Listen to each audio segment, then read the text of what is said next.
this comic book come out, Remzo? 2000. You're kidding. I kid you not. Well, how did you Guys, we're find live out on about it? It's YouTube, 21 just so years everybody later. knows. I have it. Wow. Okay. God bless you. Thank you. I think the statute of limitations may have run, so that's a problem. Well, you don't know nice that. To be famous. It's nice to be famous. You don't know if the statute of limitations ran out or not. I know. I don't know. But 21 years would normally be way past the statute of limitations for anything civil. They're still printing it, though. Oh, they and are. what I sent you the screenshots was from the Marvel Unlimited app. It's an app where you can read comics on your phone. Wow. Okay. God bless you. God bless you. Thank you. Yeah. For So I mean, they still print these Spider-Mans. So I mean, they've been doing this for over 20 years. Why am I'm like, we're about to start, but I'm like the person that's terrified to go to Remzo's place. You know, I mean, I could see him just having like boxes and boxes and boxes and boxes and boxes and boxes. And I don't care about Spider-Man. I don't care about Spider-Man. Comics.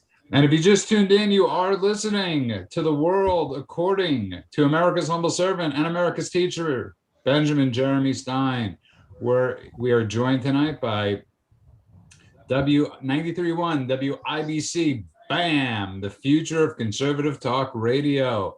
Rob Kendall, how are you, Rob? I am great, and all three of you get better looking every time we're together. That's wonderful. You're wonderful. You're wonderful. God bless you. You should be running for office, sir. He is going to be running for office one of these days, and he is the future of conservative talk radio. God bless you. In 2 months, Rob, you're going to have a reveal yourself. That's right. Yes, I've done this very fabulous hair transplant as part of with one of our advertisers on WIBC, and after about 4 months, they say you can pretty much reveal it to the world. So you all will be here when I do that. It's a good thing one of your promotional things is like Ben. What is it when they clear your whole system out? What's that called? High colonic. Oh no, colonic. Colonoscopy. Okay. Yeah, the colonic though, not the colonoscopy. The colonic. The guys at We Grow Hair Indie were awesome. Yes. And it's good. And no pun. Good plug. And also joining us is, of course, a writer, podcast extraordinaire, on the run with Remzo Martinez, the cat man himself. Welcome back as always, Remzo. How you doing? Howdy. It's great to be back. It's good to see you. You look good. Your haircut looks good. I'm looking sharper than ever before. You are sharp as a tack. And of course, this show would not be complete, or this show wouldn't be a show without writer, actor, provocateur, lover, saint, sinner, father, grandfather, and now Dr. Benjamin Jeremy Stein. Now I am a doctor. You are a doctor. You posted you and Jill Biden are starting a practice together. Geriatric psychoanalysis, specializing in paranoia and visions. And dog bites. And I want to welcome everybody that's listening in the YouTube chat, and for your comments and for everything and for all the downloads on the podcast. Thank you guys. Remember, even if you're watching, you can still download the show on Apple or everywhere where you could download a podcast and give us those 5-star reviews. Thank you. We really are humbled by your support. It's absolutely amazing. And Ben posted something on Parler today. He posted a brilliant thing about George Wallace, and I'll let you get into that in a second, Ben. But one of the things that I started thinking about was... Thank you, first of all. You brought up George Wallace, and I wanted you to get into Wallace first. Remzo wrote a book about it. Rob knows a lot about George Wallace. Remzo, you have written a book about George Wallace? How to Succeed in Politics and Other Forms of Devil Worship. Wow. God bless you. That's by Remzo Martinez. And... Wow. One of the things I thought about is every day, millions of people listen to a certain thing, and that hasn't been canceled yet. I don't want to get into this segment, but I want people in the chat to think about what you think will be canceled next. Remzo will be helping me reading it off of Parler. Ben Stein, go to George Wallace. George Wallace was a circuit court judge in Alabama who wanted very much to be governor of Alabama. And he ran as a moderate, and I believe it was in 66 or 64, I'm not sure which. And he was a moderate on race relations, and he lost badly 60. Or later than that. He lost badly to an outright segregationist and he said, I have to his colleagues, gentlemen, I have just been out, and I'm not allowed to say it, out the N-worded, and I will never be out the N-worded again. And the next time he ran on a very strictly segregationist platform, and he said, he won by a landslide. He said, segregation yesterday, segregation now, segregation forever. And he was wildly popular in Alabama. And he started little by little to grow across the country in Democrat politics and became wildly popular all over the country, even in places like Milwaukee, Wisconsin, Washington State, my home state of Maryland, and was winning Democratic primaries right and left. And the Democratic establishment just couldn't believe it. They were terrified. And eventually his career was cut short by an assassin's bullets, which did not kill him, but did paralyze him and left his health very, very much impaired. And so that was sort of the end of him. But he taught Republicans a lesson. The white working class man has been ignored by the politicians who are looking for the elite and for the academics and the beautiful people. And the white working class man needs somebody to champion him. And the next guy who came along to do that, well, Nixon did a little bit in 72, but the guy who came along and did it in a big and incredibly successful way was Ronald W. Reagan. And by the way, Reagan started his 1980 campaign in Philadelphia, Mississippi, a small town, not to be compared with Philadelphia in Pennsylvania, but it was famous for being one of the hottest hotbeds of segregation and racist thinking in the country. He started his campaign from there, and everybody thought, oh, that's going to kill his campaign right then and there. Not at all. His campaign went up like a rocket. But what you posted was more in line with that. What I posted is we thought we had then, at the end of that period of time, seen the end of racialist politics. Now, the Democrat Party is more racialist than ever, and they have strictly divided up America into black and white and have said we are for the blacks and the liberal whites, and the Republicans are for the racists and the anti-blacks and the redneck cracker whites. And we have never had a political party go as explicitly for racism as a political point of view since George Wallace, as we have had the Democrats in 2020. And it's I think, a sad thing. We have become a racialist country, as South Africa was before the end of apartheid. And I think it's really sad, and the Democrats should be morally ashamed. Rob Kendall, what do you have to say? So it's really fascinating, as Ben was telling the story about Wallace, the morphing of politicians to be whatever they need to be. I mean, been reading and watching a lot of stuff on Mussolini lately. And it's fascinating that Mussolini was a Democrat socialist who couldn't get elected as a Democrat socialist. So pacifist too. Yeah. What we would know as the fascist would become known as the fascist. And that's a really disturbing thing, that people need to be in power that bad that they will become not just something they're not, but a total 180 of their actual existence in order to get into the government. That's super weird. It's frightening. It's frightening. Now, the Fuhrer, he was never a nice guy. It wasn't as if he was a nice guy and then he suddenly changed and became a terrible killer. Stalin, never a nice guy, didn't suddenly change and become a terrible killer. But with Mr. Biden, he was always, when I was a child, a segregationist. But a young man, he was a segregationist, but to have turned into this racialist and his whole campaign being based on whipping up black anger at white people, that is something that is very saddening to see. Ben, why is that these people, and you see it in America, you see it, we talked about Mussolini, these people need to be in government, and it's that way with both parties. Why are they so addicted to being in the government? Well, George Wallace, who is going to be, I guess, the theme of the next couple of seconds of this show, said to his family one night at dinner, there are only two things that matter to most men, money and power. And he said, I've never been that interested in money, and he wasn't. But I'm very interested in power. And power is a feeling that makes you feel good. I mean, just stepping on the accelerator of a powerful car makes you feel good. If you can walk into an auditorium and have thousands of people cheering you, that really, really feels good. I've done that. That feels better than sex. A lot better. At my age, a hell of a lot better. Thank you for that image. Remzo, you've written a book on George Wallace. What are your thoughts?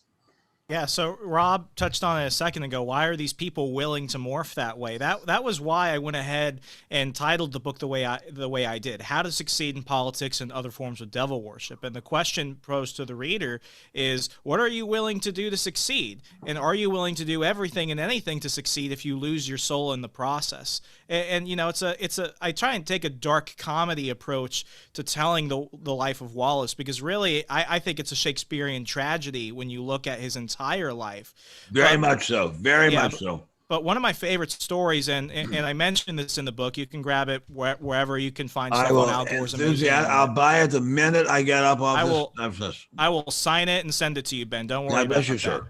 You know, Remzo, will you send me one that says "To my good friend Rob Kent"? Let's do it.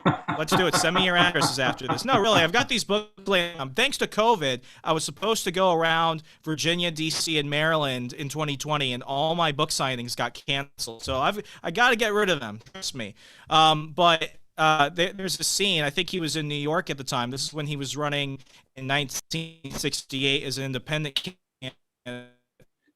Remzo, you're having some audio issues. He was Trump-like in the way that he was.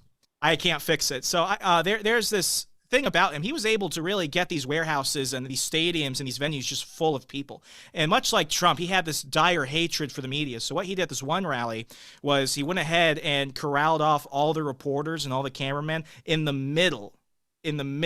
So that way he's standing like a few feet away from them, and people, I mean, they've got them corralled off with rope. People are yelling at them, calling them scum, calling them the Moscow Times. And Wallace gets up there and he's like, you know, New York Times, the Moscow Times, they're not very nice to me. Well, he points to the one New York Times reporter that's there, and he happens to bring his son with him to show him what he does. And the kid was like 6-7 years old. He was terrified. And Wallace is just whipping up the crowd. I mean, he's going after reporters. He's doing his whole thing. After the show, after the rally, the reporter and his son happened to be staying at the same hotel that Wallace and his campaign is.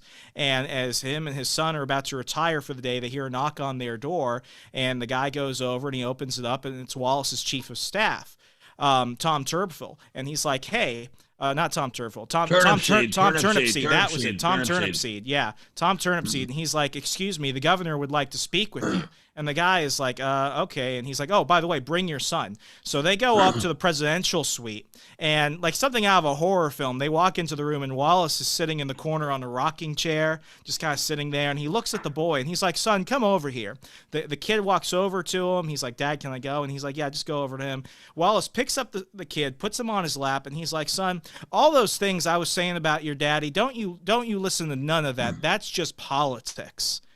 And the reporter is just looking at him like, that's just politics. Great, Remzo, thank you very much. That's great. Yeah, I mean, that's just one of those things where it's like, that is sick. And whether or not he was genuine because he felt bad about scaring the kid, or whether or not he was trying to mess with this reporter's mind, that's one of those situations where it's like, who is the real Wallace? And what is he I don't think it's bad at all. I think he was being very kind and nice to the kid and reassuring the kid.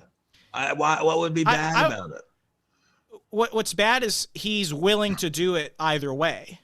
And that's one of those things. All politicians. Remzo, there's a famous saying about the small town Baptist church recruiting for a preacher, and they say, how do you feel about the flat earth? And the Reverend says, I can preach it round and I can preach it flat. And that's the same as the politicians. They can preach it round and they can preach it flat. But the fact that the governor brought over the little boy and encouraged him not to be afraid, and that it was not the end of the world one way or the other, I think that shows a lot of love and kindness. And I think, and interestingly enough, in person, even to Black people whom he was running against, he was incredibly kind and pleasant. Yeah, there's another story of Wallace during his first wife's term as governor, because he was constitutionally limited from running for a second term when his first wife ran. He was that was Lurleen. She was great. That was Lurleen Wallace. She was genuinely a good governor. Listen to you two Wallace wonks over here. Yeah, Yeah. So anyway, Wallace is walking around. He was basically the de facto governor of Alabama to a degree, but he ran into somebody that he had encountered when he was a circuit judge back in Clio, Alabama, where he was originally born and stayed for many years. It was somebody who was a defendant who he actually ruled in favor of, and he was like, Governor Wallace, I remember you took my side. You were one of the only white judges who would have ever done that. I liked your policies for the most part in terms of more public funding for public education, more roadwork expansion projects. Free textbooks, meals for the poor. I mean, he did a lot for the black community and for the poor white community in Alabama. And so this guy is just basically like, and I even like what your wife is doing, but like, why are you talking all the race stuff? Why do you keep saying the N-word at rallies? And Wallace goes over and he puts his hand on his shoulder and he's like, if I didn't talk about the racial stuff, you wouldn't have gotten the textbooks. If I didn't talk about the racial stuff, we wouldn't have brought jobs back to Alabama. Because when I did that in my first run in the Democratic primary when he lost the first time, nobody cared. It's the same thing. I've just got to do it a little differently. And he smiles and walks away. Remzo, I want to say I've been on hundreds, maybe thousands of panel shows and chat shows. I have just learned the most interesting things I have ever learned, ever. I really humbly thank you. We could be done with the show. Go ahead, Rob. Remzo, and Ben, obviously you can expand on this too. Wallace strikes me as a guy, and so many politicians are this way, that you change who you are so often and in so many ways that you almost forget the real you. And not him. But I mean, what Remzo was just telling us is like it's like bipolar on steroids. It's like what? It's like bipolar on steroids. I mean, that's no. He was running He was running as who he was. That was a moderate. Then he was running to win. That was a segregationist. Then he was apologizing to the black community for the wrongs he had done and the things he had said to them. That was the real him again. He did depart from being the real him, real George Wallace, in order to win. That's true. Many of us do that. I have lived and worked in Hollywood for a long, long time now. I see people departing from who they are all the time, constantly, to make a buck. I've seen that all my life. And the same thing in politics about winning. And on that note, if you just tuned in, you are listening to The World According to Dr. Benjamin Jeremy Stein. We're joined tonight by Rob Kendall from 93.1 WIBC, the BAM, the future of conservative talk radio. Of course, now we know George Wallace aficionado, Remzo. But Remzo, can you please tell everybody where they can find us? George Wallace aficionado is not what you want to put on your resume, but please go ahead and hit the bell icon if you want to go ahead and get notifications whenever we go live here on YouTube at 7 p.m. Pacific every Tuesday, Thursday, and Saturday.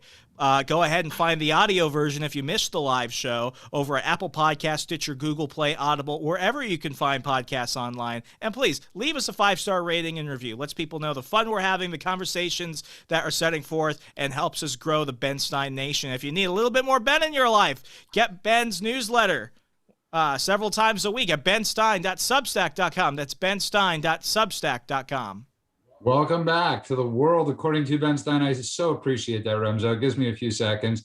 And I want to just shift a little bit since we're talking about race and I want to get to the cancel thing in a bit.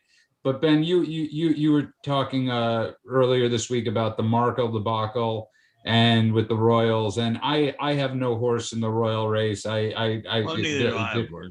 love Megan. She's doing American Revolution Part 2, Electric Boogaloo. Take down the monarchy. But Ben, years of whatever. But she was. You had brought up to me about talk about the amount of money that these people and just go on a little bit about. Well, here's a woman who was a not at all high-ranking actor, not even remotely high-ranking actor. Here's a guy who is a prince, so-called prince of the United Kingdom. His heritage and ancestry are very, very, very much in question by the tabloids in London as to whether he really was a member of the royal family. They took their mediocrity and they brought it to North America, and they got something like $150 million just the first year for reading children's bedtime stories. And then these no-count losers who would have been nothing without claims of racism and injustice against them get $150 million, and they're complaining about it. And I'm thinking to myself, wait a minute. What about the people who fought in the Korean War? What about the people who fought at the Battle of the Bulge? What about the people who fought, black people too, who fought in the Korean War? Black people too, who fought in Vietnam. Nobody mentions them, but these people, because they're members of the royal family, claim they're being discriminated against. At $150 million a year, call me Kike, send me the check. I'll give you my address afterwards. So if you have $150 million, that's Ben's line for calling him, for calling him that. But Ben, I and not to mention all the people that are struggling in Britain right now financially and all that. And with COVID. And with COVID. But what's the opposite of colorblind? Because, we're taught to be colorblind, right? But all they see is color. We are not really taught. Martin Luther King taught us that, Judah. Martin Luther King said that. But the Democrats since then have said, be hyper aware of color, know that you're being mistreated about color, and that your main asset is your vote. That's the ordinary black person has a very, very modest net worth financially, but he has the same vote that Warren Buffett has. So that's something they have finally begun to realize, and they're making a lot of use of it.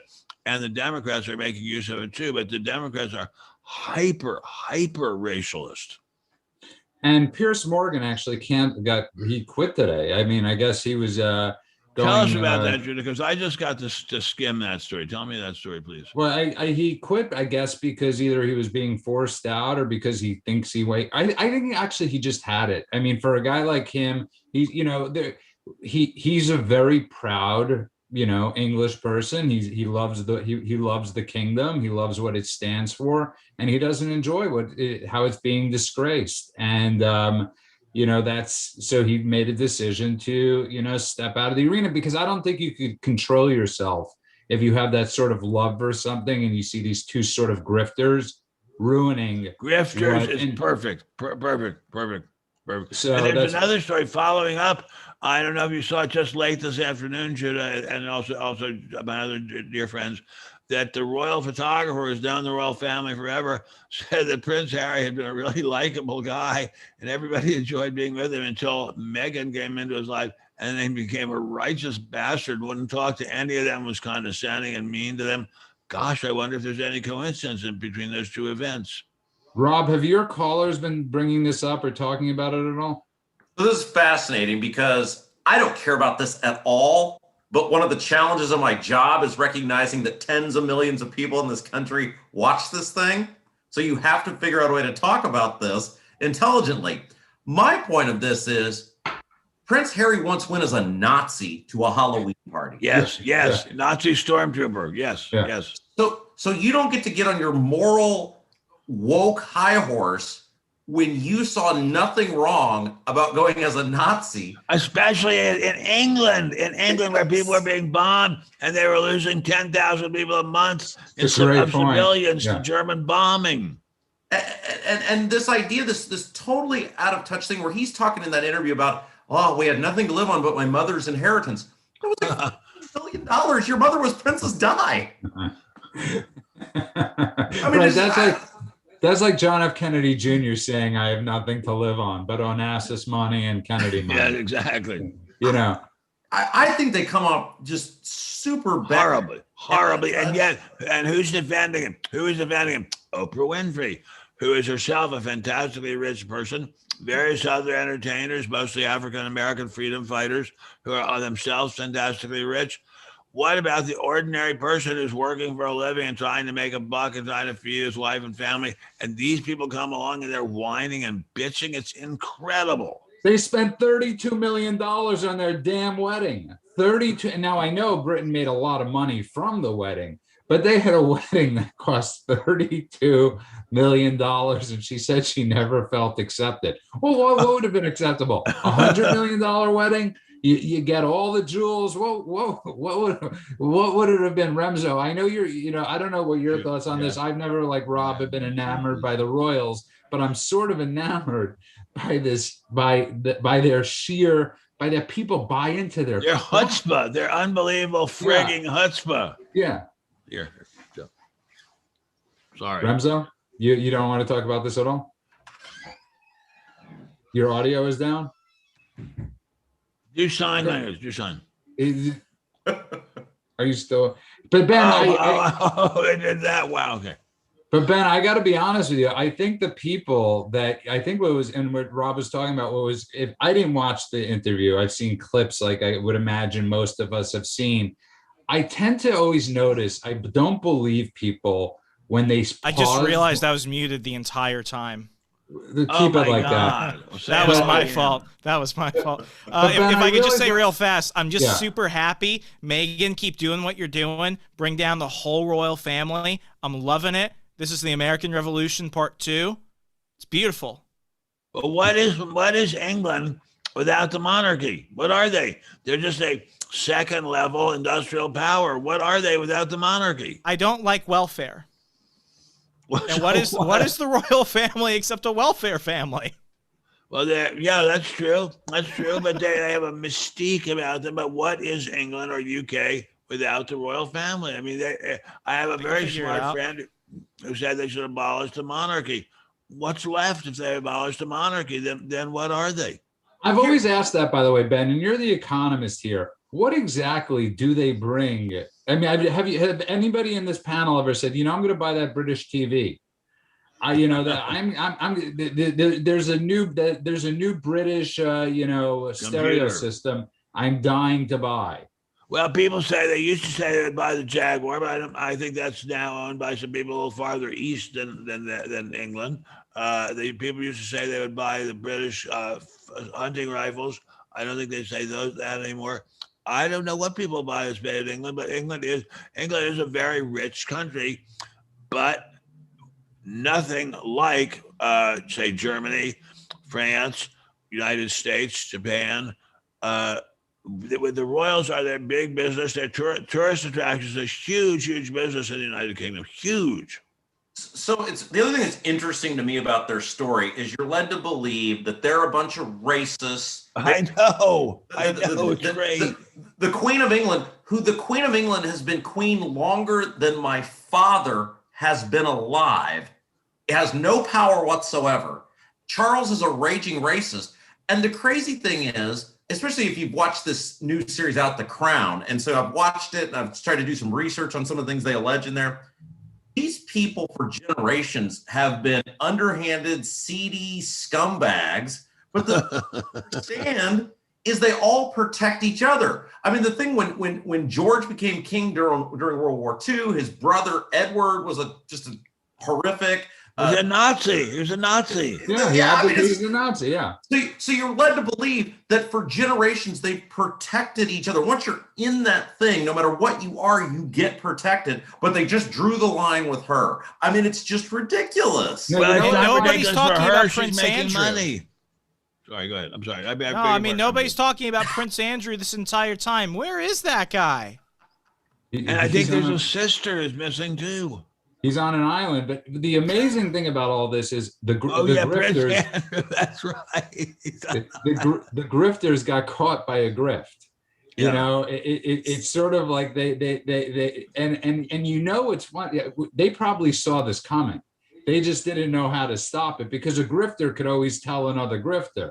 And when they saw her coming and they couldn't stop this marriage, they knew down the line, and it wasn't even down the line. It was a year and a half later. This is like the shortest exchange of how she felt hated and loathed by a country ever. At least 5 years of suffrage, right? This is like a year and a half of living like a champ. And wait a minute. And let's bear in mind, she was nothing here in Hollywood. Absolute zero. Nothing. She found somebody at long last stupider than she was, and she moved all the way up. And what an incredibly clever woman the Queen is. to, at one fell swoop, have gotten this guy, Prince Harry, who is about as much of royal blood as I am, and got him out of there and got her out of there. And what does she care how rich they are? Now the royal bloodline is protected. Judah, can I ask you guys a question that I asked our audience today? Yeah, please. Why does anyone get enamored with an Oprah interview? She is terrible as an actual interviewer. Oh my God, Oprah got the interview. Her lack of follow-up, every Oprah interview I've ever found, it's worse than Larry King. Well, I actually was on Larry King many, many times, and he was a very good interviewer and a really nice, really nice guy.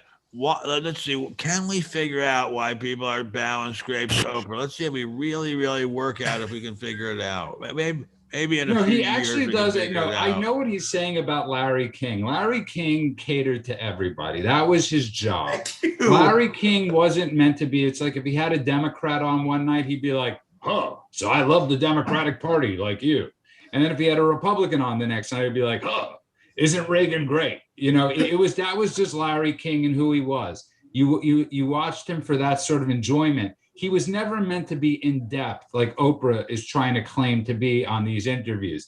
And you could always tell when somebody's like lying in an interview, like when their legs are crossed and they pause and speak incredibly slowly, because that is a sign that you have to think of the lies as you go.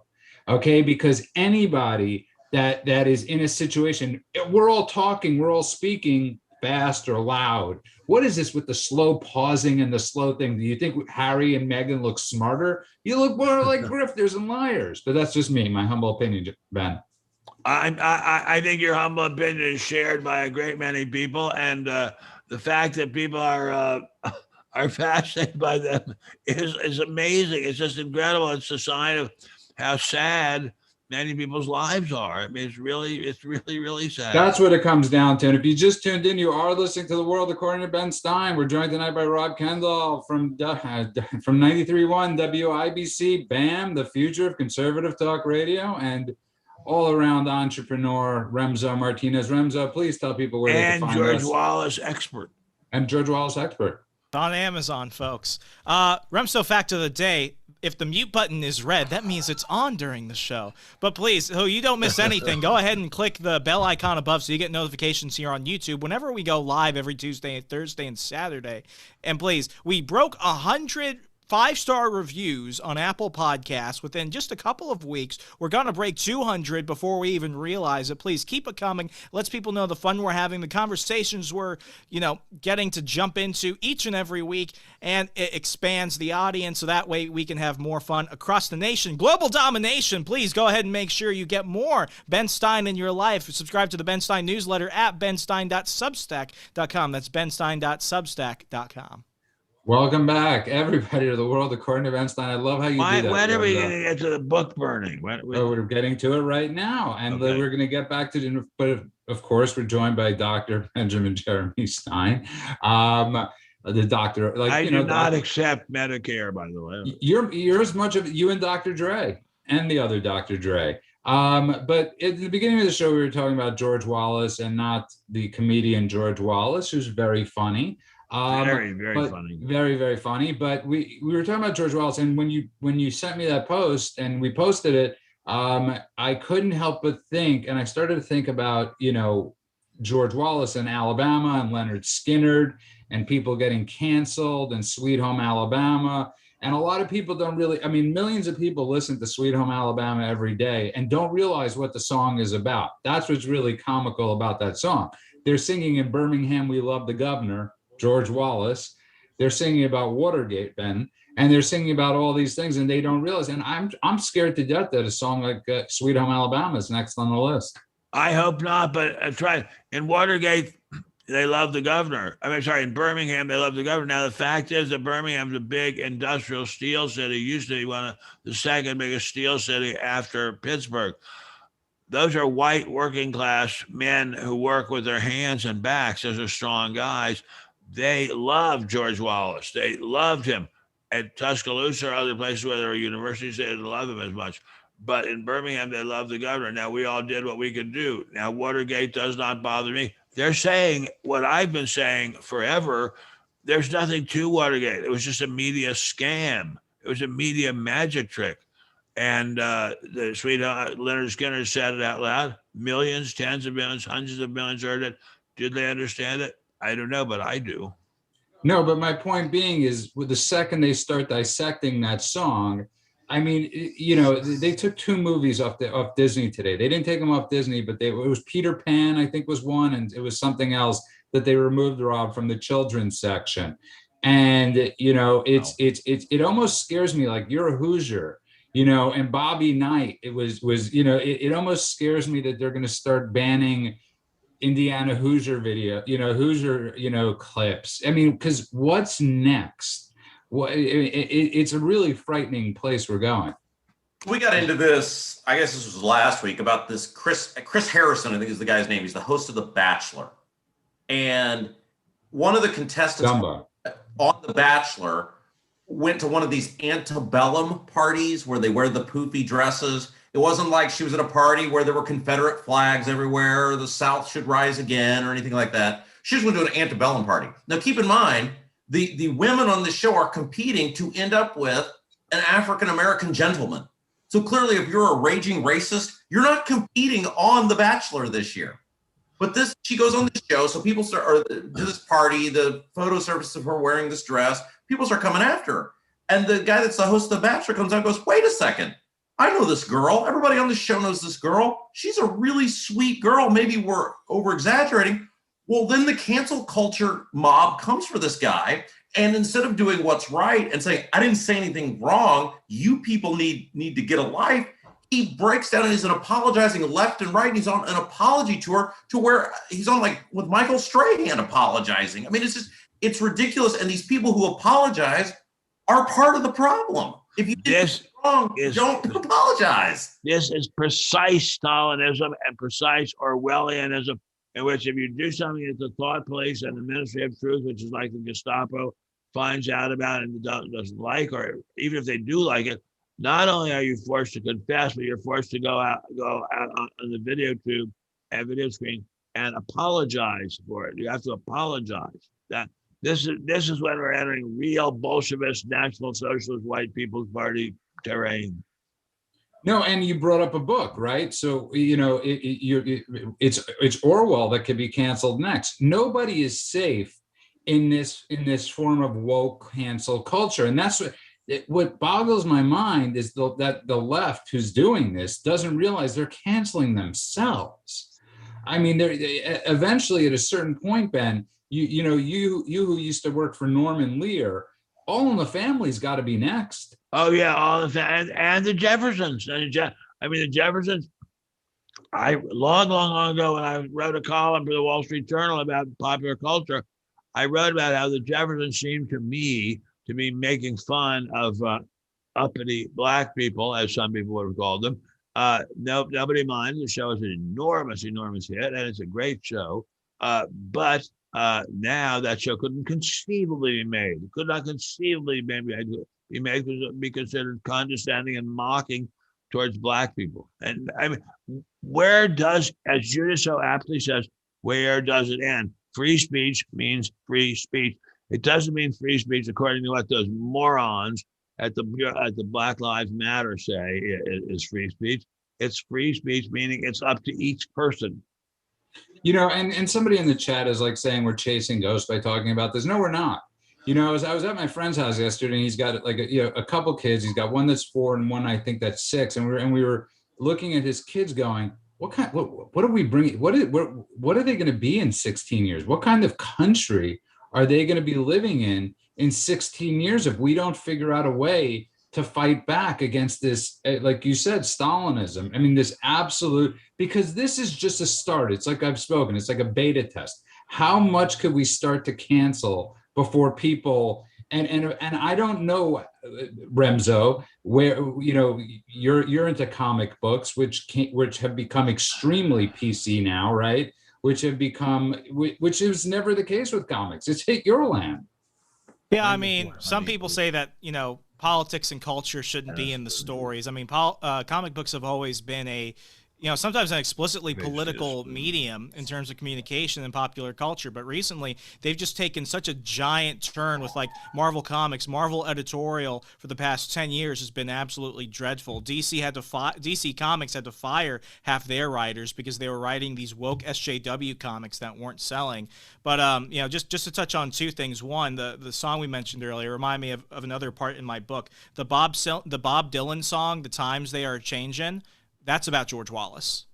Oh, you're kidding. You're kidding. Tell me, tell me. Come senators, come congressmen, please heed the call. Don't stand in the doorway. Don't block up the hall. That was talking about. Oh, don't block up the door to the University of Alabama. Yeah. So he don't talks stand about in the doorway of the University of Alabama. Yeah. So that was by Wallace. But I mean, just in terms of what we're talking about, everything we're going after. I mean, Disney movies, Dr. Seuss, all this stuff. They even took Pepe Le Pew out of the new Space Jam film. I mean, there's no forgiveness. And I mean, that's the absolutist culture we're in. To be a even bigger nerd, it's like in Star Wars Episode 3, Revenge of the Sith. Only Sith steal in absolutes. But there's another part in my book, and this is one of the crazy things I found when I was researching about Wallace. When Wallace was shot in Maryland by Arthur Laurel, Bremer, Maryland. Yeah, when he was shot by Arthur Bremer, news got out really fast. Ronald Reagan, who was governor at the time, he was just finishing off a press conference, and somebody told him that Wallace had been shot. So he kept all the reporters for a second. If I could just read the second, this one mentioned by Reagan, he looks out at the reporters at the end of the conference. He's like, "Oh no, this news bulletin is something I'm sure is going to be of great interest to every one of you."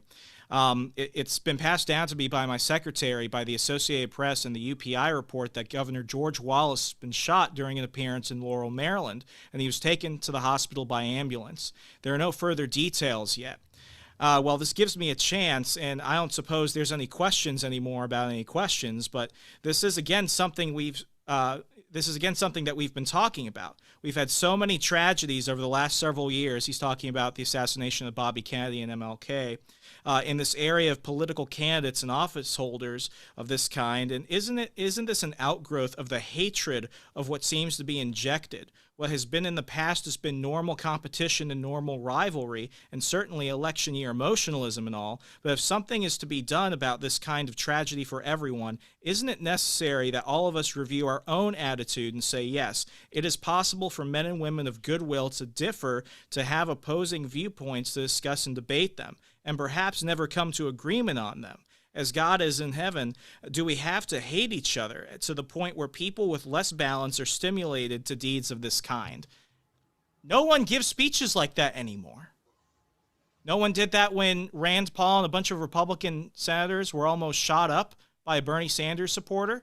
Nobody said that as Rand Paul was attacked by his neighbor. Nobody says that when Ted Cruz and his family are accosted at restaurants. Nobody talks about that. How about when the Republicans are practicing for a baseball game and some lunatic comes out and starts shooting at them and hits one of the Republican congressmen? Nobody said anything particularly bad about that. It was as if it didn't even happen.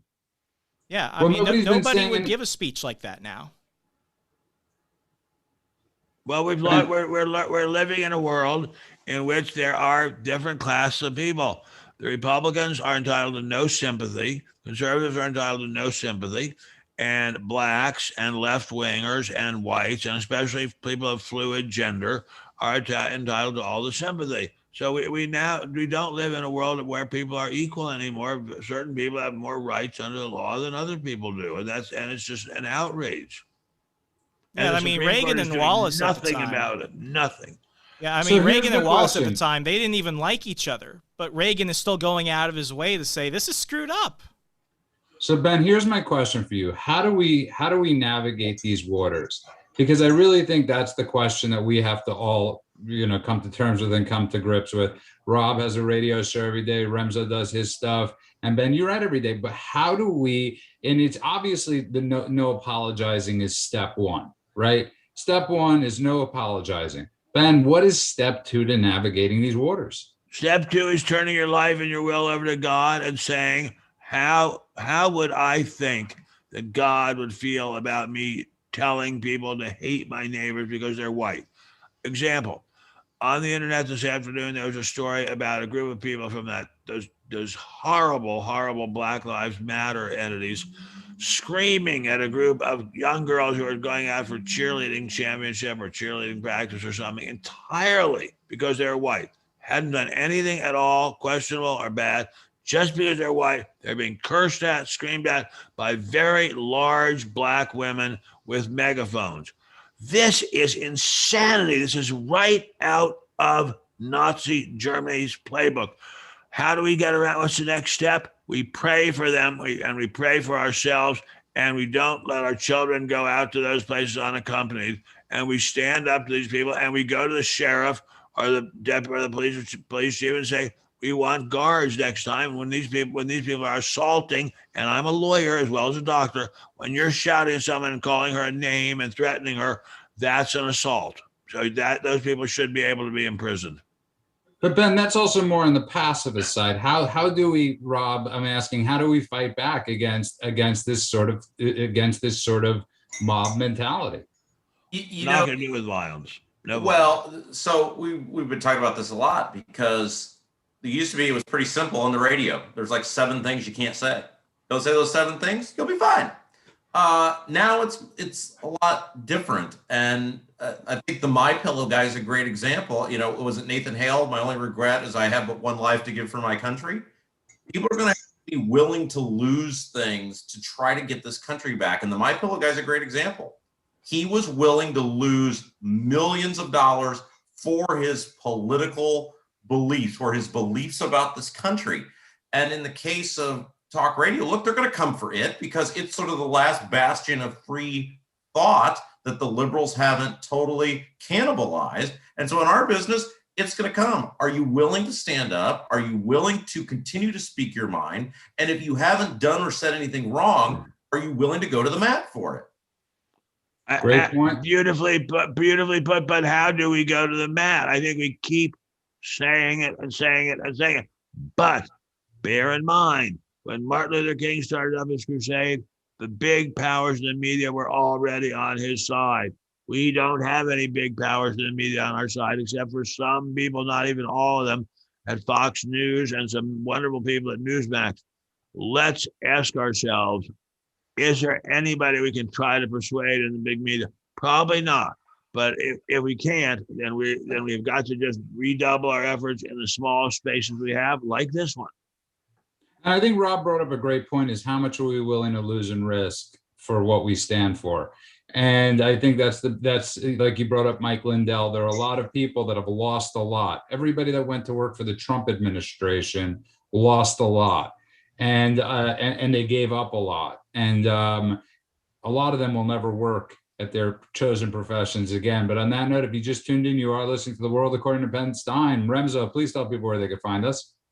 Hey, it's great to have all of you here chatting with us live, engaging with us, letting us know that, hey, you're here and you're hanging out with us. But what if you go ahead and miss an episode? Fear not, we have the audio version of the podcast you can find on Apple Podcasts, Google, Stitcher Play, Audible, everywhere across wherever podcasts are available. Subscribe and leave a 5-star rating and review today. It costs you nothing, but it means everything to us. And if you haven't hit the notification bell icon after all this time, what are you doing? I've only brought it up 13 million times in the last couple months. Hit the bell icon so you never miss a notification. And if you're not following Ben across the amazing world of social media and you want him directly in your inbox, benstein.substack.com. Get weekly wisdom from Ben and friends 3 times a week. I'm very happy to do it. And again, I do not take Medicare, but you can read the stuff on the newsletter for free. I would literally listen to a whole show of Remzo reading ads and promotions. He's really good at it. He's very good at it. Very good. He's a skilled young buck, and I don't know why he said young buck, but he's skilled. And on that note, welcome back to The World According to Benjamin Jeremy Stein, and doctor, of course. But somebody brought up something, Marjake, I don't know how you pronounce it. I'm sorry if I'm mispronouncing it, in the chat, and said you get through it by ignoring it. I totally disagree. I don't think you could. I think that's their goal, is to beat you into submission enough that you start to just that you do ignore it. That you say, because remember, this has been a progressive as they are. This has been a progressive shakedown and takedown of our culture. And it was little by little, and all of a sudden, bam, they started coming after stuff in our wildest dreams. We never thought, I mean, whoever thought Gone with the Wind would get a disclaimer? Whoever thought that HBO would put 18 disclaimers on movies? You can't ignore that. Our job, your job who's listening, is to teach and tell as many young people as you can, this is not normal. That is our job. Our job is to school them after they're in school, because they are not being taught correctly, Ben Stein. Well, they're not being taught at all. They're not being taught at all. And to me, it's very sad that young people have no idea of what racial discrimination really is in this country. I was talking to a young man at a bank today, an African-American young man at a bank. I'm not sure how young he was. And he was very, very, very pleasant to me. And he calls me by name. We've gotten to know each other over the months of the pandemic. And I said to him, you are so very, very pleasant. May I ask where you went to high school? And he told me the name of the school. And I said, you know so much. What year did you graduate from high school? And he said, I don't remember. Now I thought to myself, my God, this is an unusually smart young person, and he doesn't remember the year he graduated from high school. This is emblematic of what people are not being taught. I ask young people all the time, when was the First World War? No one knows. I have yet to come across anyone who knows. They don't know what it was about. They don't know why it was fought. They don't know how it led into the Second World War and into the genocide or into the mass killings of the communist world. They know nothing about anything. They know nothing about America's triumph over segregation, the incredible, unbelievable triumph over racial prejudice in America. They know nothing about the fact that hundreds and hundreds of thousands of white people died to free the black people in this country. They know nothing except what these bastards at BLM are teaching them, along with the help of the people in the mass media. They know nothing, and that is really frightening. And we have to take it upon ourselves to teach. I teach my son. I teach his girlfriend. I think when the time comes, I will teach my granddaughter. But who the hell is teaching everybody else's children? Rob? I have a question actually for Remzo, because you guys may not know, Remzo and I are in a couple of group chats on Facebook, or group posts. And Remzo is incredibly innovative in group chats on Facebook. And I wonder that there's some really bright people in that group, but they don't appear hyper motivated to put solutions forward for differences. And I think that's going to be a challenge going forward, as people who are right to hate the government, right to distrust the government, right to have second thoughts about everything the government says and does, and the total control they've taken over our lives. Those people have got to step up and up their game, for lack of a better term, and start speaking out on solutions. And I wonder if you think of that group of liberty-minded people is ever going to be able to do that. No.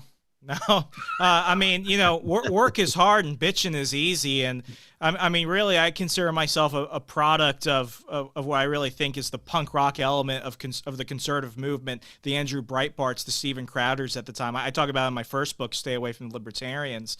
But, my real title. But, like for me, I understood, not many people knows about me. I was a political consultant for a while, worked for Republicans, independents, libertarians, did everything from Congress to dog catcher. And, ultimately I did all of that great stuff. I used to write policy white papers, but it didn't affect anything. With what I did with my second book, How to Succeed in Politics and Other Forms of Devil Worship, not you have just a book out. Yep. What I wanted to do was I wanted to go ahead and talk to people Larry. in a way. He's become Larry Clement. And hey, Remso doesn't have a job. Help me out. I wanted to talk to people who would never have these conversations with me. I wanted to talk with them and not talk at them. And that's why my criticism of a lot of authors, they write to the audience and they're like, why isn't anyone who doesn't agree with me reading this? Like, this book is about George Wallace, but it's not just his biography. It's a dark comedy. and there are some fictional elements. It's a parallel story. So the one story is about George Wallace's life from when he's growing up poor in Clio, Alabama, until when he dies in 1998, and the other one is a fictional character in our modern times named Art Brown, and he's a political consultant, and his life is paralleled with that of Wallace. And I do that to show people this stuff isn't new. This isn't a generational thing. We're going to encounter many moral and ethical challenges that people 40, 50 years ago were having that we're still having now. And I had to make, one of America's biggest supervillains into not necessarily a comedic character, but into almost like a heel in wrestling in a way, because ultimately, people aren't going to want to just go ahead and see a Ken Burns documentary about this. I wanted to entertain them as well as inform them. And the book, I think, achieved that with a lot of people. Very progressive Democrats read it, and they thought I was an anti-Trump guy. Very red pro-Trump Republicans read it, and they thought I was a pro-Trump guy. Libertarians read it, and they thought I just hated everyone. Because what we ultimately see over time is that politics is downstream of culture. And if we want to go ahead and have the conversations that people want to have, we have to speak their language. And sometimes that means being a little bit self-effacing. But ultimately, I think I did more with my comedy about a segregationist than I did with any of the hundreds of white papers I ever published that probably nobody read. No, and I want to get to, but you raise a great point, and Ben, somebody brought him up in chat before, and oddly enough, I was in a YouTube wormhole today, and I started watching interviews with him, and this goes to what Rob was bringing back before with these puff piece interviews. William F. Buckley used to have the most amazing interviews. Oh man, that was a fight. but then you'd watch him, and it was like, he would have like the Black Panther, a few people from the Black Panthers on, and it was almost like he didn't have to say anything. He let them, I don't want to use a certain word, but he let them cancel themselves at that moment. But just by his interviewing style, he let you show you how stupid you were. Yeah, we don't have any, except for the four people on the screen right now, we don't have any hosts smart enough to do that. We it's interesting. We used to have some very, very smart, articulate conservatives on the air and in print. We used to have Bill Sapphire. We used to have, before he sort of changed a little bit, a gentleman, what's the name of the guy I'm thinking about, who's very prissy and wears bow ties and so forth? Scarborough. No. The one who lives in Chevy Chase. Tucker Carlson? No. We love him. He used to wear bow ties. Wait, what? He used to wear bow ties. No, well, we love him. But anyway, we don't have as many of these great kinds of people on TV anymore. We have much more, run-of-the-mill people. We don't have the great geniuses we used to have. When did that stop? Because I don't remember. I don't know when that stopped, but it sure took a big hit when William Sapphire died. When was the William F. Buckley show on? Because I've seen the videos. I don't remember, but he was great. He was really, really great. I was on that show up until the early 2000s. He was just wonderful. No, it's a very scary thing. So I really believe we got to, and I was at my friend's house yesterday, and to the people and we were talking, and he was openly talking about this stuff in front of his kids. He's an open, a person this is enough. And he was he's essentially training his kids, about how to deal with the future, because his kids will be part of this culture in 10 years. I mean, they're being taught at school. He's got to monitor what they're being taught. I have a good friend, a very, very close friend, whose daughter reprimands her for saying, oh, such and such a person on TV is retarded. Now, I know that's a word that you're not allowed to use, so I just used it. So I'm terribly sorry, and I will flagellate. I said it 7 times 3 shows ago. Okay, well, there you go. And by the way, Ben, she's constantly having to fight with her 11-year-old daughter about this. 11 years old, they're already brainwashed at 11. By the way, Ben, you were referring to George Will. Thank you, George Will. Thank you. I got that from somebody in the chat room, so I thank you very much in the live stream. So thank you very much. But yeah, it's amazing that kids are reprimanding their parents. But that's the way it was in Stalin's Russia and Hitler's Germany too. The kids are always the first ones to turn zealots and fanatics. I guess the kids aren't all right, and the kids are not all right. And that's actually a really frightening thing that you're sharing that with me, but it's also it shows you this past generation, how the generation that's having these children, how you are having these conversations with these students that know nothing. It really is the know nothing generation. Yes. It's a generation that didn't study it or wasn't taught it, that didn't have it in their textbooks. And it's frightening. And now they're being taught by their children this insane, it really is our job. Don't pull a kid over on the street. But if you're ever with a kid, don't hold back. If you're ever don't around pull a somebody, kid over on the street. No, it's not a good idea. I highly Beat don't. the children? I'm not going to pull over anybody on the street. That's not how I live my life. I live my life writing and sitting in lonely solitude and limbo and despair, pounding on my computer. I don't live my life picking up kids.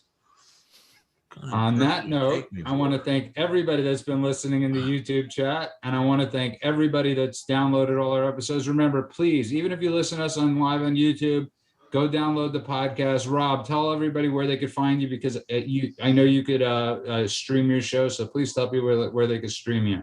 Yes, and we regularly play clips from my appearances on this very fabulous award-winning program. The Mock and Rob Show airs weekdays 9 to noon on 93.1 WIBC in Indianapolis, WIBC.com. And you also have your own Sunday show, right? Well, when they hired me full-time during the week, I told them I'm not working weekends anymore. Oh, good for you. And so since you will have hair soon, are there any other interesting things, freebies that you're going to get? That's why you're in radio, Judah. That's why you're in radio. It's for the freebies. I get a BMW 1 week out of every month given to me for free. And trust me, I'm a Wendy's guy. I have no business driving a BMW. What do you drive the other 3 weeks? Not as nice as a BMW, I'll tell you that. Okay, Remzo, where could they find you? And how could they find us? Well, you can go ahead and find us on Apple Podcasts, Google, Stitcher, Play, Audible, The World According to Ben Stein, the audio version across wherever podcasts are available. And please hit the bell icon so you can always get notifications in case YouTube ever wants to be a hater. And if you're not following Ben across Parler, Facebook, MeWe, go ahead and subscribe to the newsletter at benstein.substack.com. That's benstein.substack.com. And my book, How to Succeed in Politics and Other Forms of Devil Worship, available on Amazon and Barnes & Noble online. Ladies and gentlemen, the new Larry Klayman. And of course, you could find Ben Stein on Parler at Ben Stein, or all his pieces at spectator.org. I encourage everybody to read it. Ben, do you want to take us out in song? We'll see you Thursday night at the same exact time. If you choose to. I can be found sitting home all alone. That refers to my working. If you can't come around, at least please telephone. Don't be cruel to a heart that's true. Don't be cruel to a heart that's true. I don't want no other love. Baby, it's just you I'm thinking of. And that's a serenade for everybody that listens to the show. Thank you so much. Thank you, everybody.